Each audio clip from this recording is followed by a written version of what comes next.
आहोत. याच दिवशी 15 ऑगस्ट 1947 रोजी आपला भारत देश इंग्रजांच्या गुलामगिरीतून मुक्त झाला होता.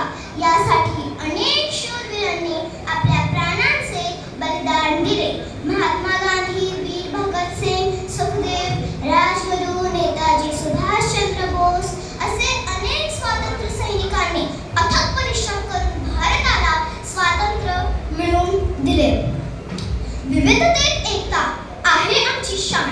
विविधतेत एकता आहे आमची शान. म्हणूनच आहे आमचा भारत देश महान.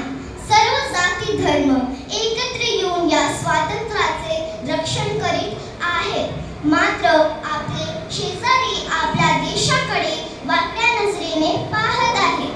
आपले जवान सीमेवर हे स्वातंत्र्य टिकवण्यासाठी उभे आहेत. इंग्रजांकडून आपण स्वातंत्र्य मिळवले, पण मी म्हणते का खरंच आपणास स्वातंत्र्य मिळवले आहे का?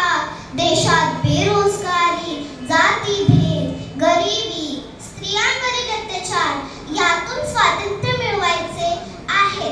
तसेच प्लास्टिक प्रदूषणापासून स्वातंत्र्य मिळवायचे आहे.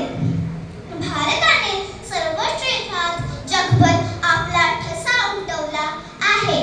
कृषी, विज्ञान, साहित्य, क्रीडा, अंतराळ असेच विविध क्षेत्रात प्रगती केली आहे. मित्रांनो, आजच्या या पवित्र दिवशी या राष्ट्रध्वजाला वंदन करूया आणि राष्ट्राच्या कल्याणाचा संकल्प करूया. देशवासियांच्या कल्याणासाठी सदैव समर्पित राहण्याची शपथ घेऊ. दे सलामी इस तिरंगे को जिससे तेरी शान, दे सलामी इस